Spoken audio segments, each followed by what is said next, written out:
Gregory hits me and says, let me guess. Alabama and Kalen DeBoer are going to get gassed up now just because they landed a few commitments in July that don't mean anything, not falling for it.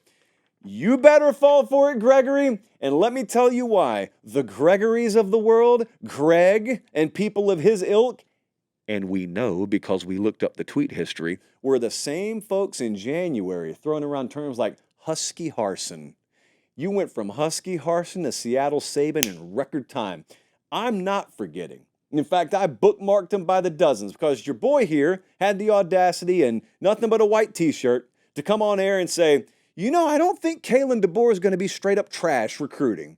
And that's okay. You sounded like jackhammer operators out there yelling at me. That's okay. I've got to be live. I've got to state my opinion for the record, and for better or for worse, it lives. I thought the transfer portal was going to be fireworks in the spring. It was a dud. I got trashed. I wore it. I moved on. It is what it is.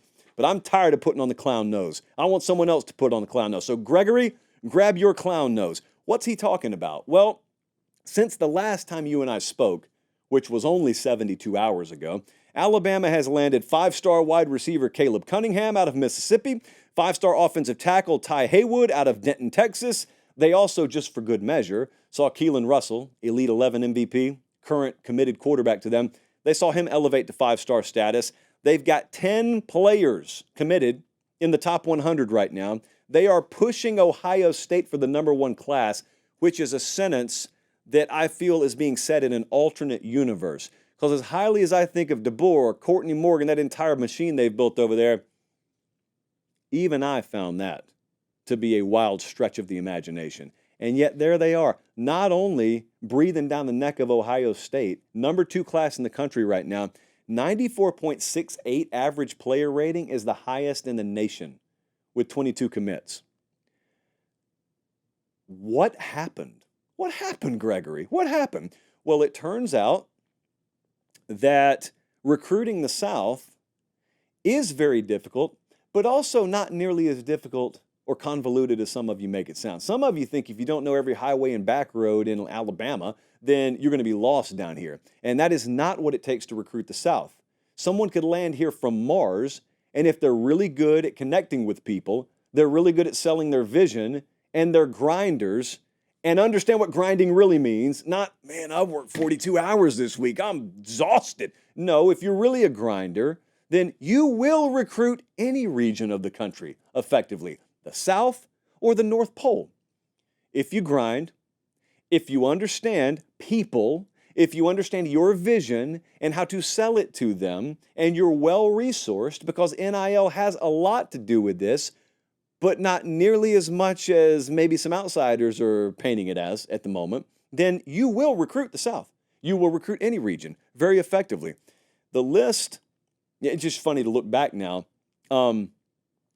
because of what this means, for the future of their program and the future of the SEC. This was a forever question. What's Bama going to be like after Nick Saban? I wondered. You wondered. I mean, certainly they'll never find anyone to come in and replace Nick Saban. Certainly there's no one else out there that's going to take advantage of this machine and then continue it the way that Saban did. No one's going to recruit at this level. Are they going to get anyone even close? And it takes a lot of years for us to ultimately determine that. The early returns are excellent. But the point is,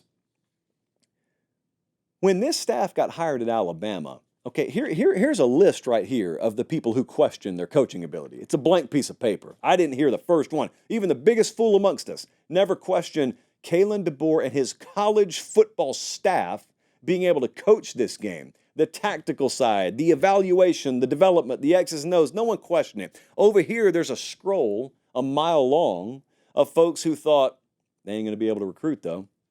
They were wrong. The people on this sheet were right, though. So if you've got the football piece and you've got the talent acquisition piece, what you're going to have is you're going to have an elite program for a long time. But it's meaningless, I was told today. That's the last refuge for a lot of you who are still clinging to this very, very tired notion that all of this is a mirage. Like, I've had a bad dream before too, guys. This isn't a dream, it's just reality. But some of you are telling me the old go-to line of it's meaningless.